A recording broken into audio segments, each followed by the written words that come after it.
शुरू से लेकर आज तक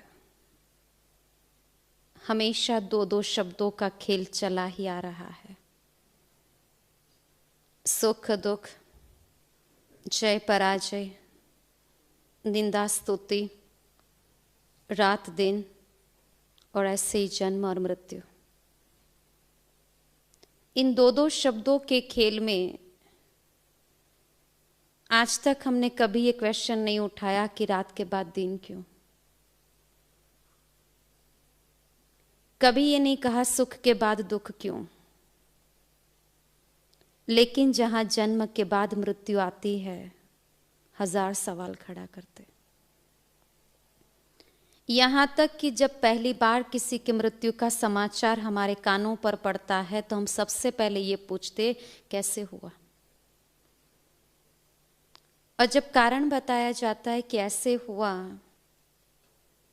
तो हम बहुत सा निवारण दे देते।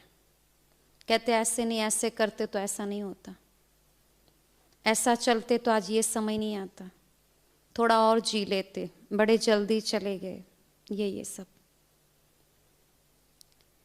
पूर्ण सावधानी रखने के बाद भी क्या इंसान मृत्यु से परे है?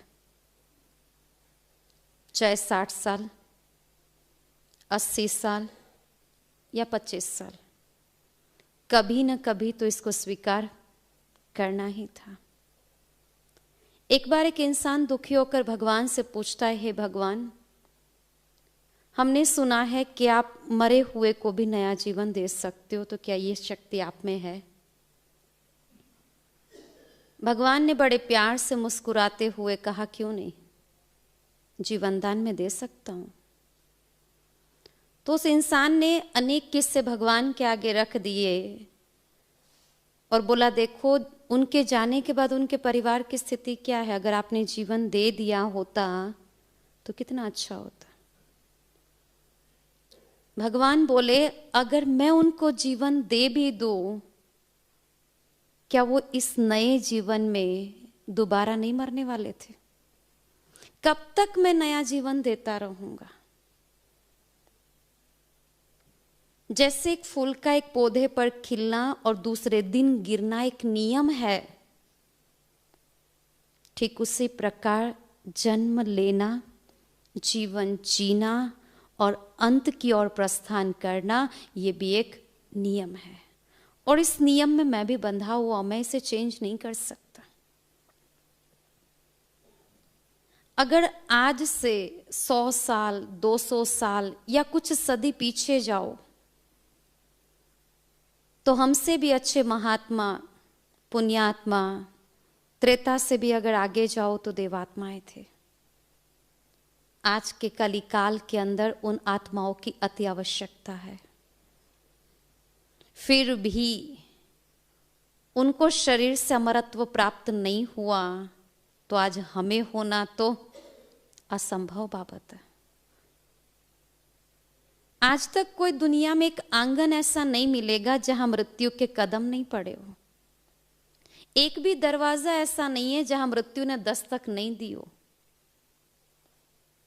हर इंसान के जीवन में जन्म और मृत्यु दो बातें हैं ही। लेकिन मृत्यु के समय इंसान जो दुखी होता है ना, दुखी होने का एक कारण है। आज हमें नॉर्मल भी कोई कह देता है, चलो फलाने के घर जाके आवे, वो भी 2 या 3 घर छोड़कर ही है, ज्यादा दूर नहीं है। फिर भी हम कहते थोड़ा सा तैयार हो जावे, 2 घर दूर जाना है।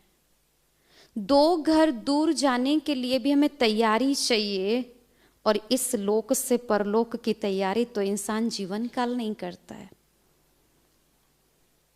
और बिना तैयारी के संसार से जब विदा होना पड़ता है, वो सबसे बड़ी दुखदायी घटना है। इंसान के जीवन की 3 घटनाएं जिसमें वो क्या क्या करता है।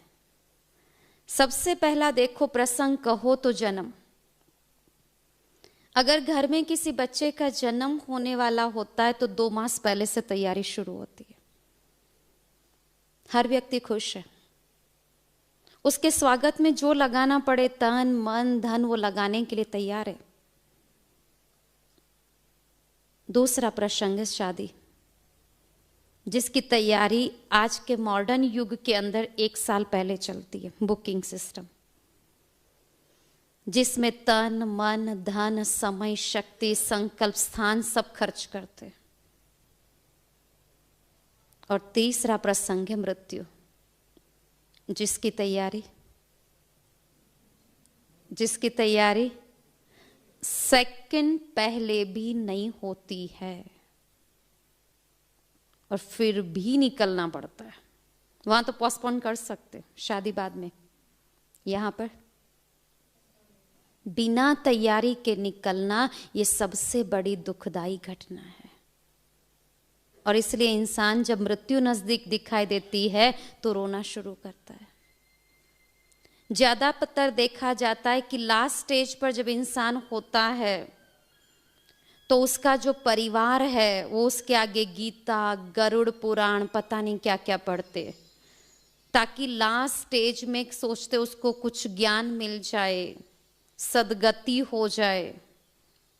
लेकिन ज्यादातर देखा जाता है जो आसपास लोग पढ़ते हैं वही सुनते हैं। जो बिस्तर पर लास्ट स्टेज पर है उसको तो अपना पूरा जीवन काल अंदर ही अंदर रिपीट हो रहा होता है कि मैंने क्या कमाया और क्या गवाया, वो तो कुछ सुन ही नहीं रहा है। तो लास्ट स्टेज एक ऐसी अवस्था है कि जहां पर व्यक्ति हिसाब तो लगा सकता है लेकिन नया कुछ कमा नहीं सकता, मार्जिन नहीं है उसके पास। और मृत्यु एक ऐसी घटना है कि जिसको चाहो या ना चाहो लेकिन स्वीकार तो करना ही है, चाहे वो कोई भी एज में हो। दूसरी बात कि जन्म और मृत्यु जीवन के 2 पहलू है, 2 बाजू है ये कह सकते।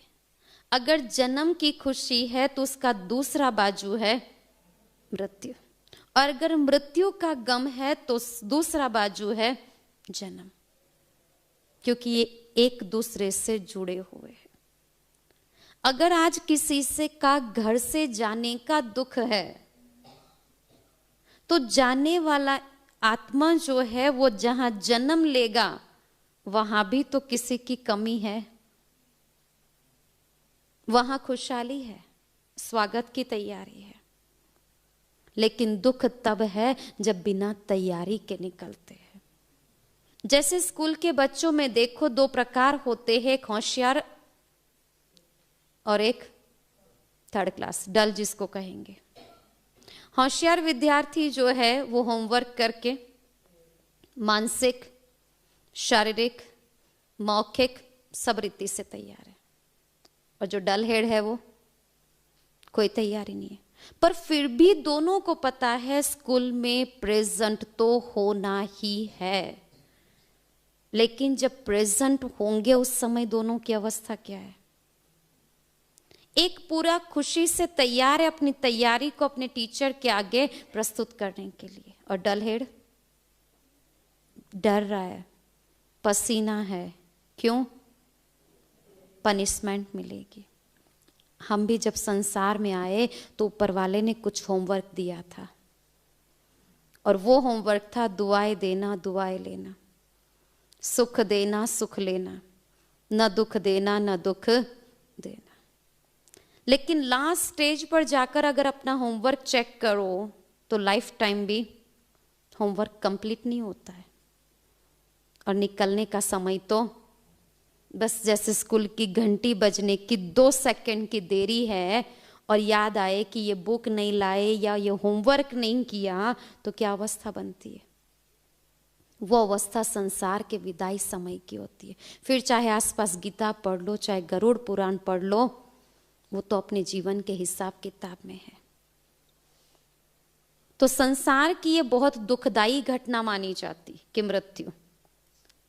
लेकिन अगर किसी भगवान के परम भक्त को पूछा जाए कि आपकी दृष्टि से मृत्यु क्या है, तो कहता है भगवान का भेजा हुआ निमंत्रण है अपने घर के लिए।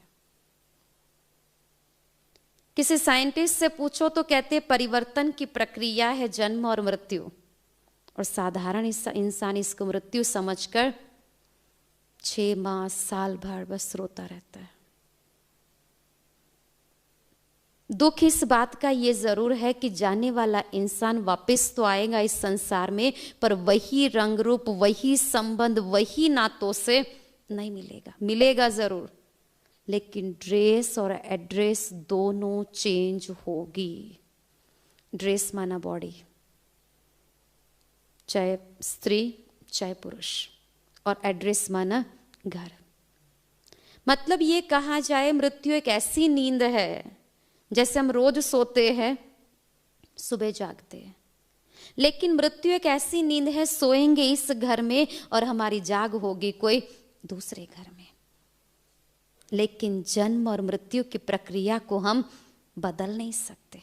हम अगर केवल बदल सकते हैं तो अपनी मृत्यु की स्थिति को बदल सकते। कैसे निकलना है हमें, हंसते हुए या रोते हुए? कईयों के जाने के पीछे ये बोला जाता है अच्छा हुआ गए तो बीच में आ रहे थे। क्यों? क्या वो काला था, दिखता अच्छा नहीं था, आवाज अच्छी नहीं थी? नहीं। और कईयों के लिए कहते अगर इनके बदले भगवान हमको उठा लेता ना तो मंजूर था वो हमें। क्योंकि आज तक हमने देखा है, चाहे वो स्वामी विवेकानंद हो, चाहे गांधी जी हो, चाहे धर्म स्थापक हो, चाहे कोई भी हो, हर इंसान अगर आज संसार में जिंदा है तो अपने कर्म और अपने आदर्शों से है, शरीर से नहीं होता है। तो अगर हम कुछ बदल सकते हैं तो मृत्यु की डेट को नहीं बदल सकते, लेकिन स्थिति को जरूर बदल सकते हैं। और वर्तमान का समय जहां कहते हैं अकाल मृत्यु का होलसेल मार्केट है। मृत्यु का अंक कितना सुनने को मिलता है रोज? 1-2 मिलता है? हजारों में मिलता है। मृत्यु के प्रकार भी देखो तो कहाँ एक्सीडेंट, कहाँ आयुष्य के हिसाब से, कहाँ बीमारी के कारण, कहाँ मर्डर केस, कहाँ सुसाइड केस, कहाँ प्राकृतिक आपदाओं में लाखों की जनसंख्या, बहुत कुछ। आज से कुछ साल पहले ये जानना पड़ता था क्यों इसकी मृत्यु हुई, आज नहीं पूछना पड़ता। आज बहुत सारी वजह है मृत्यु की, पूछना नहीं पड़ता। लेकिन जीवन काल में जीवन जीने की तैयारी करते करते इंसान मर जाता, पर जीवन नहीं जी पाता। संसार के इस मेले में जब इंसान प्रवेश करता है तो बहुत सारे प्लानिंग करता है, ये करेंगे वो करेंगे, पर लास्ट स्टेज पर उसको पूछो तो कुछ नहीं होता है।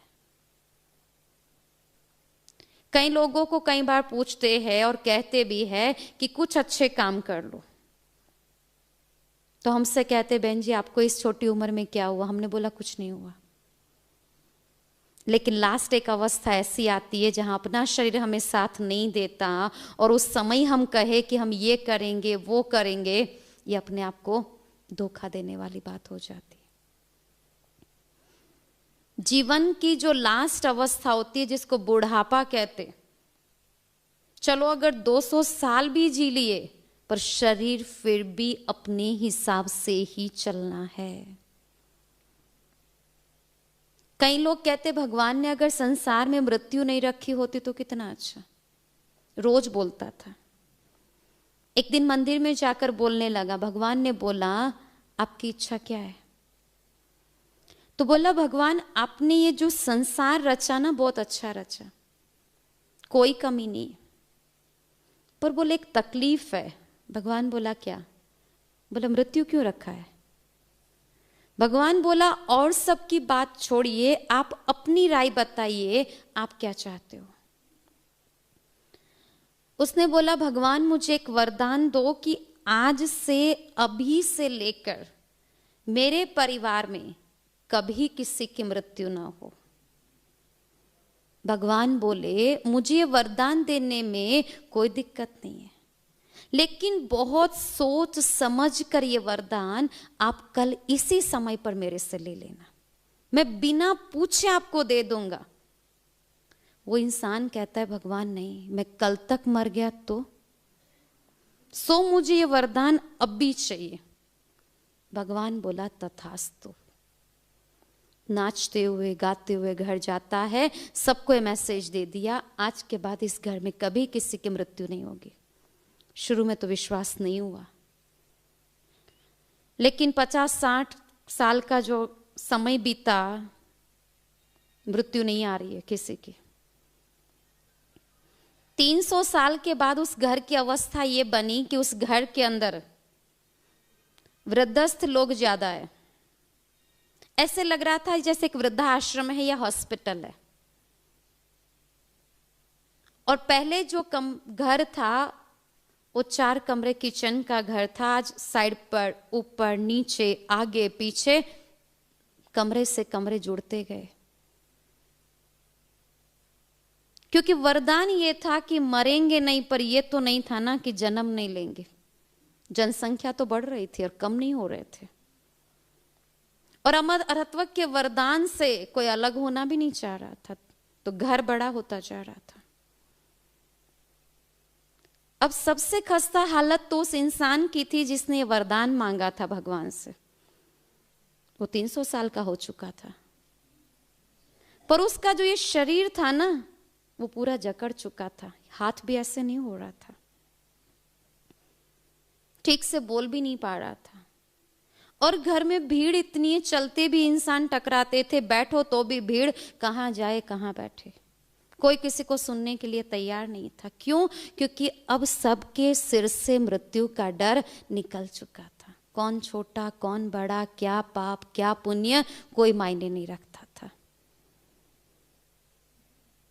अंदर ही अंदर वो दुखी हो रहा था, पर क्या करे।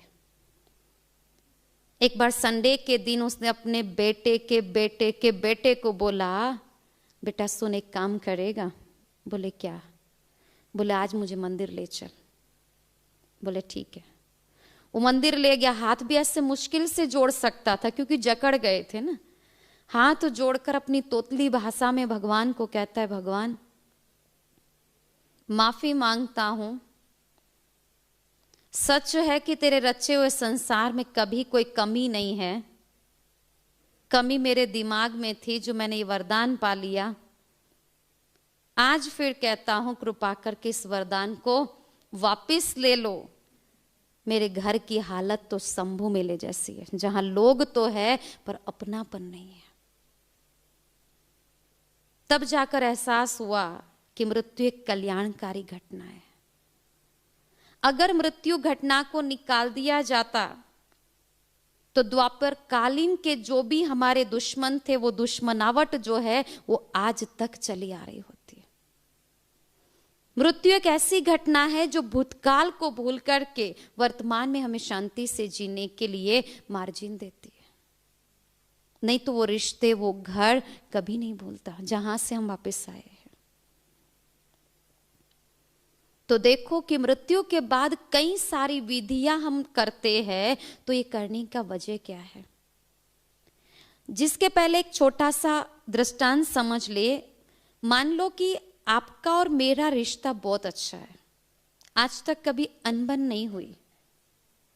आपके पास कोई साधन है जो मुझे 2-4 दिन के लिए यूज करने के लिए चाहिए, सो मैंने आपसे मांगा, आपने बड़े प्यार से दिया। लेकिन 3-4 दिन के यूज में वो साधन मेरे से थोड़ा खराब हुआ। फर्ज क्या होती है? या तो मैं उसे रिपेयर करा कर दूं, या तो आप इसको प्रॉपर सर्विस स्टेशन पर अगर भेजते हो तो मैं उसका खर्च भरपाई करूं। पर मान लो न तो मैंने खर्चा दिया न रिपेयर कराया, ऐसा ही खस्ता हालत में आपको मैंने लौटा दिया। आपका साधन था, आपकी जरूरत थी, आपको रिपेयर कराना ही था और कराया। दूसरे साल फिर मुझे आवश्यकता आई, मैंने लिया, खराब हुआ, लौटा दिया। ये जो क्रम है 4-5 साल चला। अब फिर 6ठे साल में आपके पास आती हूं। अब क्या होगा? मैंने पहले ही बताया, रिश्ता बहुत अच्छा है, मना नहीं कर सकते। तो ज्यादातर लोग क्या करते, जो साधन बार बार खराब हुआ है ना, उसको ऐसे ही लेने देने के लिए बाहर रख देते और अपने लिए एक नया पीस ला कर रखते। मतलब अब तक मैंने अच्छा पाया था, खराब लौट आया था, अब वो स्थिति है कि अब मुझे जो मिलेगा वो खराब मिलेगा। एज इट इज, शरीर प्रकृति के 5 तत्वों से बना हुआ साधन, आत्मा और परमात्मा का जो रिश्ता है बहुत प्यारा है, जिसमें नो किराया, नो खरीदी, सौगात के रूप में ये साधन मिला। आकाश, पृथ्वी, जल, अग्नि और वायु। जन्म से लेकर मृत्यु तक इस साधन को यूज करते करते करते छोटे बड़े पाप भी किए, गलतियां भी की, और ये साधन लास्ट स्टेज पर देखो तो कैसा होता है, बिल्कुल डैमेज। क्या इसका हम रिपेयरिंग करके देते हैं, यानी शुद्धिकरण? नहीं, हजारों दवाई और इंजेक्शनों के धक्के से तो ये चल रहा होता है। अनेक ऑपरेशन की चिट्ठियां इस पर लग चुकी होती है, और हम अचानक इस साधन से विदा हो जाते। तो इसके पीछे हमारा परिवार फिर विधि करता है। जो विधि क्यों करता है? यही 2 बातें रह गई, न मैंने रिपेयर कराया था, न तो खर्च दिया था। तो ये विधि उसके लिए की जाती। सबसे पहले तो बॉडी, जहां शरीर है घर में, उसके मुख में गंगा जल रखना। जबकि पता है आत्मा के निकलने के बाद शरीर के मुख में अगर अमृत भी रख दिया जाए तो भी वो एक्सेप्ट करने वाला नहीं है। और लास्ट में हम गंगा जल लेकर आते। जीवन काल अगर 1 गिलास पानी दिया मांगा था तो नहीं दिया था, और लास्ट में देखो तो कहां कहां से हम गंगा जल ढूंढ कर लाते। गंगा जल रखना माना शरीर के अंदर जो जल तत्व को हमने दूषित किया उसका शुद्धिकरण, यानी कि रिपेयरिंग। फिर रखते तुलसी पत्ता। तुलसी पत्ता है आकाश तत्व की शुद्धता के लिए। आयुर्वेद में उसे एंटीबायोटिक माना जाता। पहले के जमाने में घर की शुरुआत भी देखो तो तुलसी से होती थी। क्यों? अगर हवा से फैलने वाले कोई बीमारी है तो वो पहले उससे क्रॉस होकर आती थी, तो कई ऐसे जम्स थे जो वहां ही खत्म हो जाते। पर आज हम फॉरवर्ड बन गए, अब सूखी हुई तुलसी या पाउडर को यूज कर लेते। तो तुलसी को रखना माना आकाश तत्व का शुद्धिकरण करना। तीसरा है फिर चंदन लगाना। चंदन जो है वो केवल खुशबू के लिए ही मशहूर नहीं है, जितना खुशबू वाला है उतना ही शीतल भी है। जीवन काल की जो भी गर्मी शरीर में है उसे शीतल करने के लिए माना वायु तत्व की शुद्धता अर्थ चंदन लगाया जाता। घी जो लगाया जाता, जितने भी ऑयल के प्रकार है, जैसे केरोसिन, पेट्रोल, तेल, सबसे उत्तम ऑयल कहो तो घी है। तो घी जो है वो अग्नि तत्व की शुद्धता के अर्थ लगाया जाता।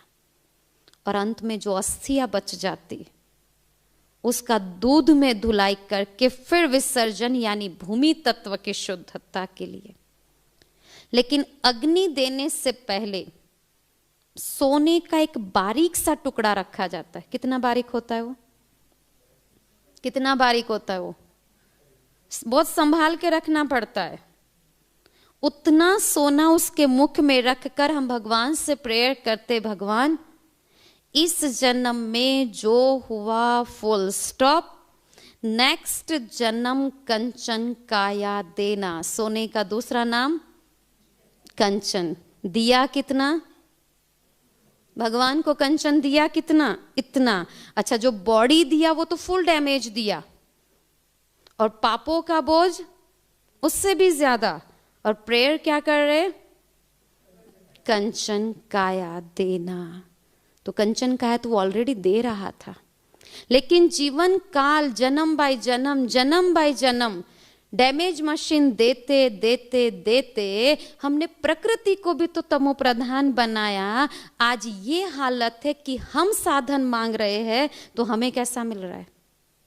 जन्म से ऑपरेशन, जन्म के पहले से मां की दवाइयां या ट्रीटमेंट। क्यों? क्योंकि अब तक हमने डैमेज डैमेज डैमेज ही दिया है। सब उसके लिए हमें तैयार रहना पड़ेगा।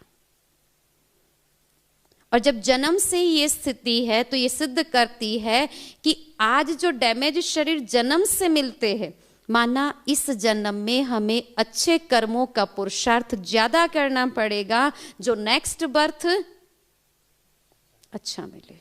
ये शिक्षा है हमारी। दूसरी जो विधि करते दीप जलाने की। जब भी कोई शरीर छोड़ता है उसके फोटो के आगे 12-13 दिन तक हम एक दीपक जलाकर रखते। पूछते आप सबसे कि दीपक क्यों जलाते हो? तो कहते जो शरीर से आत्मा निकली, इस लोक से परलोक जाने में बहुत से भटकने वाले रास्ते हैं, कहीं दुर्गति के मार्ग पर न चली जाए, सदगति का मार्ग दिखाई दे, इसलिए हमने यहां एक दीपक जलाया। रात के अंधेरे में आपके घर की सारी लाइट को आप ऑफ कर देना, एक दीपक प्रज्वलित करना, जिसको एक ही स्थान पर रखकर अगर फिर आपको कोई कहे सारे घर के काम करो, पॉसिबल है? दिए का प्रकाश एक कमरे से या एक स्थान से लेकर दूसरे स्थान तक काम नहीं कर रहा है, और हम यहां दीपक इसलिए जला रहे हैं वो इस लोक से लेकर परलोक तक काम करे। संभव है? दीपक आपने जलाया वो राइट है, वो आस्था और विश्वास का प्रतीक है, आपकी शुभ भावनाओं का प्रतीक है कि वो दुर्गति के मार्ग पर नहीं जाए। पर यह सिद्ध नहीं होता कि वो इसी के प्रकाश से ही सदगति पर जाएगा। अगर यही होता तो एक महात्मा के पीछे भी दिया जलाया जाता, एक शराबी के पीछे भी दिया जलाया जाता, एक क्रिमिनल के पीछे भी तो दिया ही जलाएंगे ना। तो सारे ही सदगति को गए, तो फिर क्या क्रिमिनल, क्या शराबी, क्या महात्मा, सब एक समान। यहां दीपक के प्रकाश की बात नहीं थी, पुण्य के प्रकाश की बात थी। अगर उसके जीवन में पुण्य का प्रकाश भरा होता तो उसके पीछे दिया जले न जले उसको जाने में कितना टाइम लगता है आत्मा को? सेकंड से भी कम। पर हम जीवन काल अपने आप को ऐसे ही मनाते रहते, वो जैसे छोटे बच्चों का गुल्लक होता है ना। छोटे बच्चे को जब गुल्लक देते हैं और पैसा मिलता है, उसको पैसे की कीमत नहीं पता, शायद 5 रुपया क्या है, 100 रुपया क्या है। बड़ा है ये पता है, पर कितना महत्व शायद नहीं पता। पर जब उसको मिलता है बहुत खुश होता है, वो डालता जाता है, और जब गुल्लक भर जाता तो उसका चेहरा भी खुशी से एकदम भरा हुआ होता है। जब गुल्लक तोड़ो तो क्या निकलता? क्या निकलता? चिल्लर ज्यादा। चिल्लर ज्यादा माना आवाज ज्यादा, वजन ज्यादा, कीमत कम। जीवन की गुल्लक को अगर लास्ट टाइम पर देखो, आवाज ज्यादा, माना मैंने ये किया, इतनों को मदद की, इतना अच्छा काम किया, इतनी दुआएं ली, इतना पुण्य कमाया, आवाज ही आवाज है। चिल्लर ज्यादा माना जो आवाज थी वो बड़ी थी, पर जो किया था वो तो ऑलरेडी छोटा था। और बोझ ज्यादा, वजन ज्यादा माना जो आपने आवाज की, कीमत जमा की, उससे डबल तो पापों का बोझ है, तो कीमत डाउन हो जाती। और हम इसी भ्रम में जी रहे हैं, हमारी गुल्लक भर गई, भर तो गई पर परंतु किस अवस्था में। तो पुण्य का प्रकाश जो है वो सदगति की ओर ले जाता। जो जीवन काल अगर उसने जमा किया है, तो जब कोई हॉस्पिटलाइज होता है, कई बार डॉक्टर कह देते अब इससे दवाई काम नहीं करेगी, हो सके तो दुआ करो। क्या इमरजेंसी केस में दुआ मिलती है? दवा तो फिर भी मिल जाती है, 24 घंटे मेडिकल स्टोर ओपन रहते हैं, लेकिन दुआ नहीं। दुआ अगर जमा होगी तो मांगने की आवश्यकता ही नहीं खड़ी होती, वो ऑलरेडी उसके अकाउंट में जमा हो ही जाती है। तो ये जीवन की लास्ट स्थिति हमारी बताती कि हमारा पुण्य का प्रकाश कितना जमा है। उसके बाद की एक विधि करते हैं, 12-13 दिन तक उस आत्मा को जो भी भोजन पसंद होता था उसे खिलाते माना किसी गाय, पशु, कौवा जो भी होता है उसको खिला देते, समस्त उस तक पहुंचा। हम सबको पता है कि जैसे एक ब्राह्मण को हम जो भी सामान देते हैं वो उस आत्मा तक नहीं जाता, क्योंकि जाने वाला जब अपना बॉडी ही हमारे 4 कंधों पर छोड़कर चला गया तो और क्या ले जाता। और अगर ले जाने की छुट्टी ऊपर वाला देता तो तैयारी करने में कितना टाइम लगता। ले जाने की अगर कोई भी चीज ले जाने की छुट्टी देता तो वो जमा करने में कितना टाइम लगता, और कितनी जमा करते। नहीं ले जाते फिर भी इतनी जमा कर रहे हैं, अगर ले जाना होता तो ऊपर वाले का जो ये विधान है, खाली हाथ आना, खाली हाथ जाना। केवल जब मुट्ठी बंद करके बच्चा जन्म लेता तो भाग्य लेकर आता, और जब जाता तो भाग्य यूज करके केवल पाप और पुण्य का अकाउंट लेकर जाता है। तो उसके पीछे 12 या 13 दिन तक जो भोजन देते वो इतना तो पूरा ज्ञान है, पदार्थ उस तक नहीं पहुंचता, लेकिन उसके पीछे की जो भावना है कि वो सुखी हो, संतुष्ट हो, तृप्त हो, इसलिए अर्पण करते। तो यहां के दिए हुए अन्न और जल की भावना उस तक पहुंचती है तो आंखों के निकले हुए जल की भावना भी तो पहुंचेगी ना। और वो जल किस लिए था? सुखी करने के लिए था या दुख के आंसू थे? तो उस तक पहुंचकर क्या देंगे उसे? और मृत्यु माना तो वन वे है, जहां केवल जा सकते हैं लेकिन वापस नहीं आ सकते। अब वो शरीर से तो आत्मा निकल चुकी है, वापस भी नहीं आ सकती। हम अपने रोने से, दुख से उसको बांध कर रखे, छुट्टी भी न दे, वापस भी न आ सके, तो किस अवस्था में रखना है हमें उसे? आज एक दुकान पर भी हम सामान खरीदने जाते, सामान लिया, पैसा दिया, उतर गए। संसार में भी जिस घर में जन्म लिया, जहां अन्न जल खत्म हुआ, घर से बाहर। तो उसके पीछे जो हम अर्पण करते हैं, जब उसकी भावनाएं पहुंचती है तो रोने की भावना भी तो पहुंचती है। अगर वो आज जिंदा होते तो क्या आपको रोता हुआ देख सकते थे? नहीं। तो क्या जाने के बाद रोएंगे तो वो खुश है? वो चुप कराने के लिए भी नहीं आ सकते, और हम इसी अवस्था में चल भी रहे हैं। तो क्या वो शांति से मुक्त होकर इस घर को दुआ देकर जाएंगे? नहीं। ना हम मुक्त हो सकते, ना ही तो वो मुक्त हो सकते। महाभारत के अंदर देखो, जब अभिमन्यु का वध हुआ, युद्ध को वहीं पर रोक दिया गया। शत्रु मित्र सब इकट्ठे हो गए, श्रद्धांजलि दे दी। लेकिन एक व्यक्ति था जिसका वहां पर होना बहुत आवश्यक था, और उसके तरफ से मुक्ति मिलना भी उतना ही अति आवश्यक था। और उस समय आज की टेक्नोलॉजी, मोबाइल, फास्ट व्हीकल कुछ भी नहीं था। रणभूमि से कोसों दूर राजमहल तक कोई जाए और सुभद्रा को ये मैसेज दे कि अभिमन्यु का वध हुआ है, बड़ी युक्ति से समझाकर, ऐसे ही नहीं जाकर धक से बोल दिया अभिमन्यु का वध हुआ है। नहीं, भूमिका तैयार करके फिर बताना, फिर रिटर्न मैसेज लेकर आना, तब तक महान योद्धा की आत्मा को भटकता रखना ये हिंदू धर्म का सबसे बड़ा पाप माना जाता। और ये सुभद्रा के जीवन में न बोझ बने, इसलिए सुभद्रा की ओर से श्री कृष्ण ये दान वहीं अदा कर देता है। तो आज हम सब की फर्ज क्या है?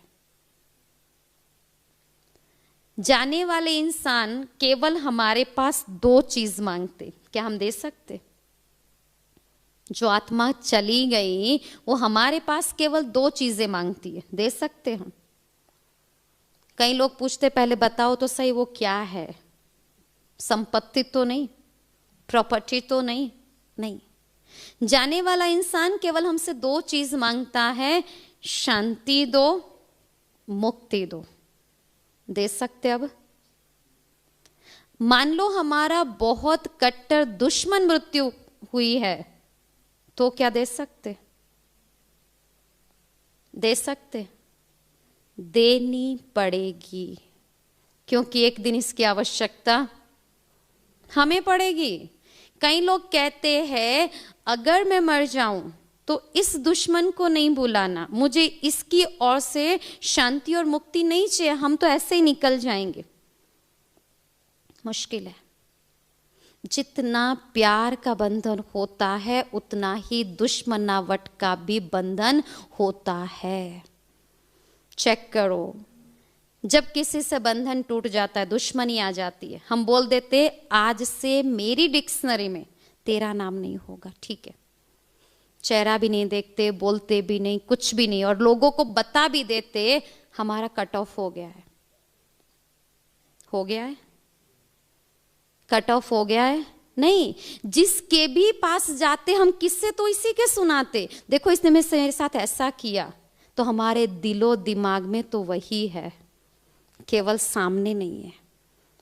तो जब जीवन काल दिलो दिमाग में वो था, जुबान पर वो था, हजारों लोगों तक हमारी दुश्मनावट के किस्से हमने सुना दिए, तो क्या उसकी मुक्ति के बिना हम चले जाएंगे?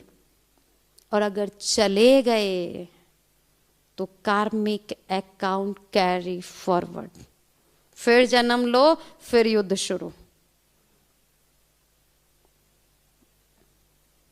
इसलिए जब भी कोई जाता, हिंदू धर्म का सबसे पहली 2 आवश्यकता, जहां भी कोई अर्थी देखो, ये 2 चीजें पहले दे दो, शांति मिले और मुक्ति भी मिले। अच्छा, जब भी ऐसी कोई शोक सभाएं लगती है तो हम आते हैं, और जब घर से भी निकलते तो यही कहकर आते, चलो फलाने चले गए, हम जा करके शांति का दान देकर आवे। क्या करते? आकर इकट्ठा होकर क्या करते? या तो किसी यंग एज की मृत्यु हुई है तो बहुत रोना, वो भी दुख है। या तो एजेड व्यक्ति की मृत्यु हुई जिसका इतना गम नहीं है, तो हम बैठकर गपशप करते। आए थे किस लिए? शांति देने। तो शांति देने से पहले ये चेक किया जाए, अगर मैं सोचूं मुझे 500 रुपया दान करना है, कब कर सकूंगी मैं? 500 रुपया मैं दान कब कर सकूंगी?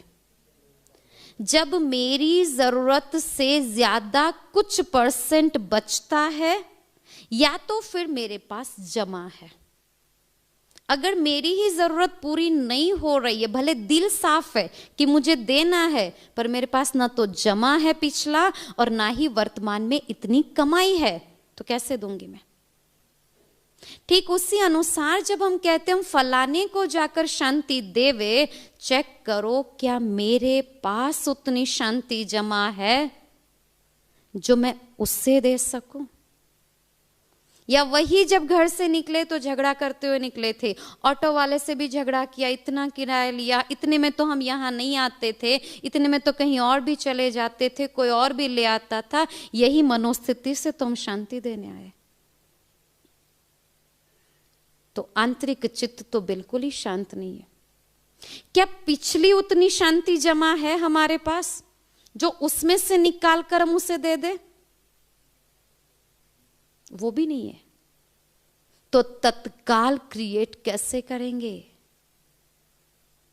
उसके लिए हमारा चित्त का शीतल और शांत होना अति आवश्यक है।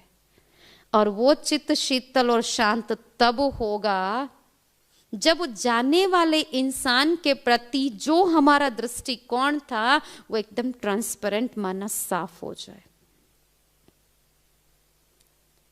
और तीसरी बात, जब इंसान जाता है, कई बार इतना नजदीकी रिश्ता होता है कि हम खुद को नहीं संभाल पाते, सोचते अब संसार में इनके बिना जीकर हम क्या करेंगे। जीवन वो छोड़कर गया और कोई बहुत नजदीकी संबंधी है, उससे लगता है मेरा भी जीवन अब नहीं है, पर फिर भी जीवन तो है ना। एक बार ऐसे ही एक माँ बहुत रो रही होती है क्योंकि उसका बच्चा मर गया। ट्विंस थे उसके। ट्विंस का जो जन्म जब हुआ उस घर में शादी के 11 साल के बाद हुआ था, वो भी बहुत आस्था, विश्वास, मान्यताएं सब लेने के बाद। तो जब इस ट्विंस का जन्म हुआ ना, तब उसकी माँ बोली थी ये प्रभु प्रसाद है। नाम भी दोनों का वही था, एक का प्रभु, एक का प्रसाद। 15 साल की एज में एक ने शरीर छोड़ा, एक्सीडेंट हुआ था। बहुत रो रही उसकी माँ। उसका पति उसको बार बार समझा रहा है कि जब ये 2 बच्चों का जन्म हुआ ना, तब आपने कहा था ये प्रभु प्रसाद है, उसकी देन थी, आज उसको आवश्यकता पड़ी, ले लिया। क्यों दुखी हो रही हो? एक अपने काम में है, एक उसके काम में आया। माँ थी ना, फिर भी बहुत रो रही है। रोज समझाता पर नहीं समझ रही है। एक दिन जब सुबह उठती है तो माँ खुश है। उसका पति सोच रहा है आज क्या हुआ, इसको किसने समझाया? सबको पूछ लिया, इसको किसने समझाया? सब बोल रहे हमारी कोई बात नहीं हुई है। उस माँ से जाकर पूछा, क्या आज आपने अपने मन को संभाल लिया, समझा दिया? बोले नहीं। तो बोले फिर आपकी अवस्था में इतना बड़ा सुधार कैसे? बोला आज मैं अपने बेटे से मिलकर आई हूं, उससे एक नया जीवन देकर आई हूं। सच तो नहीं था, पर उसकी खुशी बरकरार रहे उसके लिए उसके पति ने पूछ लिया कहां और कैसे। उसने कहा मैंने सपने में कल एक बहुत अच्छी लाइन देखी मनुष्यों की। जैसे दिवाली में इंसान सज धज कर जाता है, वैसे उस लाइन में हर इंसान सज धज के जा रहा था, एक ही लाइन से। कोई आगे पीछे नहीं देख रहा था, कहीं नहीं, बस हर एक अपने आप में मस्त था। हर एक के हाथ में एक बहुत सुंदर सजा हुआ दीपक था, बहुत अच्छा जल रहा था, लंबी लौ से, और मस्ती से चल रहे थे। एक बार मन हो गया कितने अच्छे लोग हैं, मैं भी इस लाइन में जुड़ जाऊं, पर फिर कदम पीछे आ गया। क्यों? ये कौन है, कहां जा रहे, पता नहीं। पर बहुत अच्छी लाइन थी, देखना अच्छा लगता, क्योंकि सबके डिफरेंट ड्रेस, डिफरेंट दीपक, हर कोई अपनी मस्ती में है। एक को उसके रोकने पूछ लिया आप लोग कौन हो और कहां जा रहे हो? उसने बोला माता जी हम संसार से विदाई पाए हुए लोग हैं, हमारी मृत्यु हो चुकी है, हम नए घर के लिए प्रस्थान कर रहे हैं, और जहां हमें जन्म लेना है उस घर का प्रतिरूप कुल दीपक हमारे हाथ में है, और नए शरीर के प्रतिरूप ये नए वस्त्र मिले हैं, और नए जीवन की खुशहाली में जा रहे। अब उसके कदम और पीछे हट गए, अब उस लाइन में उसे जुड़ना नहीं है, पर देख रही अच्छा है। थोड़ी देर के बाद क्या होता है कि लाइन जहां पूरी हो रही है, पर थोड़ा अंतर छोड़कर और एक व्यक्ति उसी लाइन में जा रहा है, पर उसकी स्थिति कुछ अलग थी। मैले फटे से कपड़े थे, जैसे एक शराबी चलता है, कदम नहीं संभाल पाता, उस अवस्था से वो चल रहा है। दीपक जो है उसका वो भी कभी बंद कभी चालू, इस अवस्था में है। उसको लगा ये जा तो इसी दिशा में रहा, इसी लाइन में है, इसको तकलीफ क्या है। हेल्प करने के आश्रय से वो रुक जाती है वहां पर, और उसे पूछने के लिए कि इसको क्या तकलीफ है।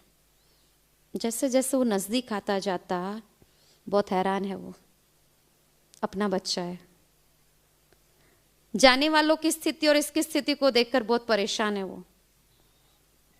बहुत दुखी दिल से उसने पूछ लिया, बेटा तेरी ऐसी स्थिति किसने बनाई, कौन इसका जिम्मेवार है, क्या तकलीफ है, क्या कमी है, बहुत सारे क्वेश्चन। उसने बोला, माँ इस स्थिति के जिम्मेवार तो आप स्वयं हैं। चाहो तो आप मुझे इस स्थिति में रख सकते हो मैं जब पहुंचूं तब, और चाहो तो ये जाने वालों की स्थिति भी मुझे प्रदान कर सकते हो, आपके हाथ में है। बोला, बेटे मैंने ऐसा क्या किया? बोले, माँ मेरे निकलने के बाद भी आपके दिल में जो दुख है ना, वो दुख मुझे नए कपड़े नहीं पहनने दे रहे, वो नया वस्त्र धारण हो ही नहीं रहा है, वो दिल तो अभी भी वहीं जा रहा है मेरा। बोले, आपके जो आंसू है वो तो दीपक पर गिर रहे, वो जल नहीं पा रहा है ठीक से। आपके रोने की जो आवाज है ना, वो पैरों पर लग रही है, चल नहीं पा रहा हूं मैं। अब आप चाहो तो इस स्थिति में विदा करो या फिर नया जीवन। संसार की कोई भी माँ क्या करेगी? कोई भी माँ है तो क्या करेगी? नया जीवन देगी ना, कि नहीं देगी? देगी। आज भी अगर बच्चा घर में इकलौता बच्चा हो, फिर भी अगर जिद करता है मुझे अमेरिका जाना है, विदेश जाना है, तो क्या करते पेरेंट्स? क्या करते? जिसमें उसकी खुशी, जो उसकी मर्जी, रोती हुई आंखों से, दुखी दिल से, पर विदाई तो देगी जहां उसको खुशी मिले। तो इस माँ ने भी यही किया, और सुबह खुश इसलिए है कि नया जीवन प्रदान किया, सो भी अपनी आंखों से देख कर आई। और हमारी फर्ज अदाई भी आज यही है कि जाने वाले को इतने प्यार से, इतनी शांति से विदाई दो कि जब वो जाए ना तो दुआ देकर जाए, ना कि उस बंधन में रहे जो वापिस उसी रिलेशन में आए और फिर क्रैशेस शुरू। नहीं। और अंत में देखो तो संसार से जब विदाई कोई लेता है तो जिस घर में बॉडी पड़ी होती है, क्या उस घर में खाना बनता है? क्यों? यहां तक कि चलो अपने घर में नहीं है, अगर हम जाकर फूल भी अर्पण करके आए तो क्या करते? नहा लेते। क्यों? मुर्दा था वो। मरे हुए इंसान को छूकर हम नहा लेते और कहां कहां जानवरों को मार कर खा लेते। सही क्या है और गलत क्या है? ये भी आज के समाज की सबसे बड़ी, क्या कहेंगे इसे, गलत घटनाएं हैं जो इंसान के जीवन में हो रही है। वो भी पाप के खाते को बढ़ा देती है। एक तरफ देखो तो इंसान जब संसार से विदाई लेता है तो कहां तो जीवन काल उसे गाली दे रहे होते, और कहां तो मरने के बाद हम हाथ जोड़ रहे, और हाथ जोड़ना मानना वो पूजनीय है, और फिर भी जाकर स्नान करते। क्या क्या मान्यताओं को लेकर हम चलते हैं। तो ये मरने के पीछे विधियों का करना इसलिए माना जाता। तो जो हमने 5 चीजें अर्पण की ना, तुलसी, चंदन, घी, ये है शुद्धिकरण। पर कहां कहां ये देखा जाता बॉडी सलामत नहीं मिलती है, एक्सीडेंट या प्राकृतिक आपदाओं में, जहां पर ये विधि हो सके। तो भक्ति मार्ग में दूसरा ऑप्शन रखा है, खर्च भरपाई करो, माना उसके नाम पर दान पुण्य करो। वस्तु दान, पदार्थ दान, धन दान, वस्त्रों का दान, क्या क्या करते मरने के बाद हम। पर दान की भी चीज उस तक नहीं पहुंचती। चीज हम किसको देते? या किसी ब्राह्मण को देंगे, गरीब बच्चों को देंगे, आश्रम, मंदिर, कहां भी दे देंगे। चीज उन तक पहुंचती है, उस आत्मा तक नहीं पहुंचती। उस आत्मा तक क्या पहुंचती है? फीलिंग पहुंचती है, भावनाएं पहुंचती है। अब कई बार देखा जाता है जो हम देते हैं उसमें बहुत प्रकार होता है। मजबूरी से कर रहे, समाज को दिखाने के लिए कर रहे, या कंपटीशन के बेस पर कर रहे हैं, या फिर दिल से कर रहे। जिस भी भावना से कर रहे हैं वो उस तक पहुंचती है, चीजें नहीं पहुंचती है। और पांचवा कि जब संसार से कोई विदाई लेता है, कमी खलती है उसकी, ना नहीं है। और अगर जिंदा भी रहता है तो अपने कर्मों से रहता है। तो जाने वाले इंसान के बहुत वारिश होते, घर में कहते ये हमको देकर गए थे, ये हमको पसंद था, हम लेंगे करके, ठीक है। ठीक उसी अनुसार रियल वारिश का भी एक फर्ज है। अगर जाने वाले की कमी खल रही है, माना वो अच्छा था, अच्छा था माना उसमें अच्छाई थी, तो अगर उस इंसान को आज भी आप अपने घर में जिंदा रखना चाहते हो तो एक रास्ता है।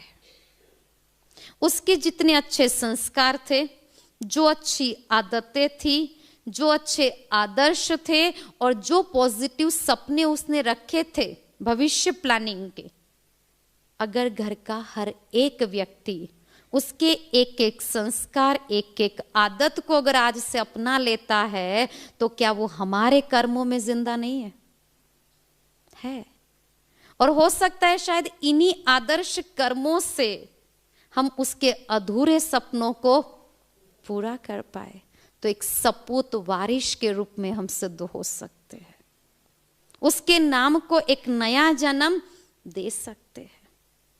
तो दान देना गलत नहीं है, लेकिन फीलिंग को बदल कर दो तो जिसको दिया उसको भी अच्छे यूज में चलेगा, और जिसके नाम से दिया वो भी हमको जाते जाते दुआ देकर जाएगा। और लास्ट जो हम बताते कि संसार की जीवन यात्रा के अंदर मृत्यु माना रिटर्न टिकट। इंसान जब भी कहाँ जाता है ना तो रिटर्न टिकट करा कर जाता है। हमने जन्म लिया, कौन सा ऐसा इंसान है हमारे पास इस संसार में जिसके पास रिटर्न टिकट नहीं है? है कोई? बट कंफर्म नहीं है। कई बार अगर डॉक्टर कंफर्म कर देता है 24 घंटा, मान लीजिए अभी से बोला 24 घंटा, और हमारा परिवार हमें ये कहता है 24 घंटे के बाद आपकी मृत्यु है, तो 24 घंटे के बाद तो हमें आपके सारे काम करने ही है, तो क्यों ना वो सारे काम आप अभी छोड़ दो और इन 24 घंटों में जितना राम नाम लेना है ले लो, जितना दान पुण्य करना अपने हाथों से कर लो, जितना सत्संग करना है कर लो, छुट्टी दे दी। क्या इन 24 घंटों में हमारी बुद्धि 24 घंटे के बाद मृत्यु है ये जानकर राम नाम में लग जाएगी? 24 घंटा है, कैसे होगा? अच्छा 24 साल बोलता तो बहुत टाइम है ना, बहुत टाइम है, इसलिए वो नहीं बताता, कंफर्म नहीं देता वो।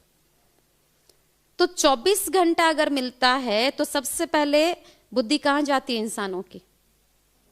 24 घंटे है, फाइनली अभी से शुरू हो रहा है, कहां जाएगी बुद्धि? ऑफिशियल वर्क, सिग्नेचर, स्टैंप खत्म करो, आधा दिन तो निकल जाएगा ना।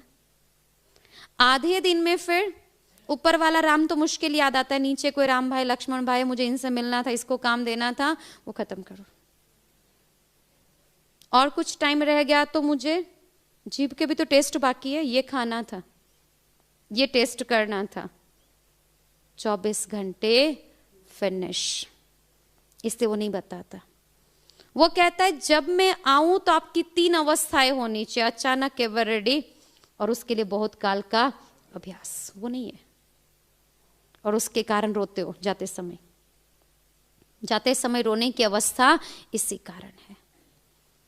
तो रिटर्न टिकट हम सबके पास है, पर उस पर ये नहीं लिखा कौन सी डेट पर, कौन से स्थान से और किस विधि से। और अगर कंफर्म भी हो जाए तो हम तैयारी नहीं करते। तो आखिरकार हमारे जीवन का रास्ता कितना था, मापा है कभी? घर से लेकर स्मशान तक, बस इतना ही था। वो हम नहीं चल पाए तो लोगों ने उठाकर पहुंचा दिया। और जो जीवन काल हम चले वो तो भटकाने वाले रास्ते थे। और इसलिए जब घर से लेकर श्मशान तक ले जाते ना, तब लोग बोलते राम नाम, तो वो तो ऑलरेडी सत्य है राम नाम तो। पर हमारा नाम सत्य कब होना था? जब हमारे कर्म सत्य होते थे। और इसलिए जब अग्नि दाह देते उसके पहले एक मटकी लेकर चारों ओर चक्कर लगाकर लास्ट में फोड़ देते, माना जो भी हिसाब किताब था, जो भी कर्मों की मटकी भरी हुई थी, यहां पर फिनिश। तो ये सारी विधियों को तो हम करते, परंतु समझ कर नहीं करते।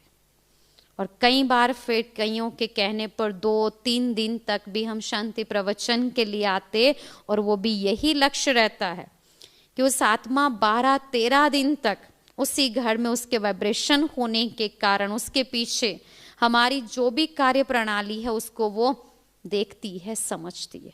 तो अगर उसके पीछे बैठकर हम 5-3 दिन जो भी कार्य करते अच्छे, तो वो भी दुआ देकर जाती, और उसके नाम पर हम भी उतना पुण्य जमा कर पाते। नहीं तो कहाँ 12-13 दिन तक हम एक ही इंसान के घर रोज बैठने जाने वाले थे? नहीं जाने वाले थे। तो ये इसीलिए एक सिस्टम बना हुआ है। पर ज्यादातर हम बैठते हैं तो या तो गपशप मारते या फिर रोकर चले आते। तो आज से अपने लिए फाइनल करेंगे, अगर कहीं कोई अर्थी दिख भी जाए या जाते भी है, तो जाने से पहले अपनी भूमिका, अपने आप के चित्त को शांत करके फिर उसका दान देने के लिए जाएंगे, तो वो सार्थक है। ताकि हम तो उसके संबंधों में क्लियर हो जाए, हमारा अकाउंट तो ट्रांसपेरेंट हो जाए। इस विधि से जाना है, न कि केवल गए और 5 मिनट बैठकर आ गए। ये सिस्टम नहीं है। तब कहेंगे हमने मृत्यु की घटना को सहर्ष स्वीकार किया। बाकी ऐसे तो आने और जाने वाले बहुत है। जाए तो ऐसे जाए कि हम हंसते जाए, पीछे पूरा जग रोता हुआ हो। क्योंकि जब हम आए तो हम केवल ही रो रहे थे, बाकी सब हंस रहे थे हमको देखकर। तो कर्मों से अनुसारो जब हम संसार से विदाई ले, पीछे जग रो रहा हो और हम अपने पुण्य को देखकर हंसते हुए जाए, तो उसके पीछे हम इतना सा अपना दान तो दे सकते हैं। एक तो चित्त को शांत करे और मुक्ति रियल में दे, और ये श्रद्धांजलि अर्पण करे। वो आत्मा जहां भी जाए, जिस भी घर में जाए, सुख, शांति, समृद्धि, संपन्नता को पाए, दुख शांति की लहर भी उस तक न पहुंचे। ये श्रद्धांजलि सच्चे भाव से देने से पहले उस आत्मा के प्रति ये कामना जरूर रखो कि अगर जीवन काल हमारे और उसके संबंधों में मन से, वाणी से, कर्म से अगर दुख पहुंचा है, तो सॉरी, फुल स्टॉप। सॉरी कहने से रिश्ता और अकाउंट जो है वो खत्म नहीं हो जाता। अगर मैं आज आपकी लाख रुपए की चीज तोड़ दूं और फिर कहूं सॉरी, सॉरी माना फुल स्टॉप लगा, झगड़ा आगे नहीं बढ़ा, पर वो चीज नहीं मिली। उसका दुख तो तब खत्म होगा जब वो लाख रुपया मैं लौटाऊं या वो चीज उसको लौटाऊं। तो कई बार ऐसा होता है कि मान लो आपकी और मेरी कभी नहीं बनी, जब भी मिले झगड़ा ही किया, बहुत ही अपशब्द के साथ अलग हुए, और अलग होने के बाद भी बहुत बहुत बहुत गलत सोचा। मान लो अगर कल मैं हॉस्पिटलाइज होती हूं और डॉक्टर मेरे लिए कहता है ये 2 दिन जिंदा रहेगी, और उस समय आप मिलने आएंगे, मुझे तो मेरी मृत्यु नजदीक दिखाई दे रही है ना, सो मैं आपसे कहूंगी सॉरी, मैंने आज तक आपके साथ बहुत गलत किया। अब झगड़ा होगा? अब झगड़ा होगा? नहीं। अच्छा, मैं सॉरी करूंगी तो सामने वाला पात्र या अगर आप है तो क्या कहेंगे उस समय? फिर पिछला सारा याद आएगा? क्या कहेंगे? ठीक है, चलता है, जीवन था ना, हो गया, ठीक है, माफ किया। क्या यहां हिसाब पूरा हो जाता है? हिसाब तो उसी समय बना था जब मैंने आपको कोई अपशब्द सुनाया, और वो सुनकर आपका दिल जितना दुखी हुआ, जितने % में दुखी हुआ, अकाउंट वो बना।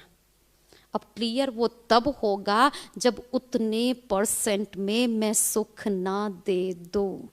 सॉरी तो केवल फुल स्टॉप है, मृत्यु भी फुल स्टॉप ही है, अकाउंट क्लियर नहीं हुआ। इसलिए संसार में कहते हैं गलती हर किसी से होती है, क्षमा दे देना बहुत अच्छी बात है। अगर हर किसी की गलती को मन में रखकर जीवन यात्रा में चलते रहो और अचानक संसार से निकल गए तो इससे बड़ी दुर्घटना और कोई नहीं है, क्योंकि बहुत सारे बोझ वाले पैसेंजर को लेकर हम चले, माना पाप। इसलिए संसार में कहते हैं जिसको भूल नहीं सकते उसे क्षमा कर दो, और जिसे क्षमा नहीं कर सकते उसे भूल जाओ। दोनों ही एक दूसरे के सापेक्ष है।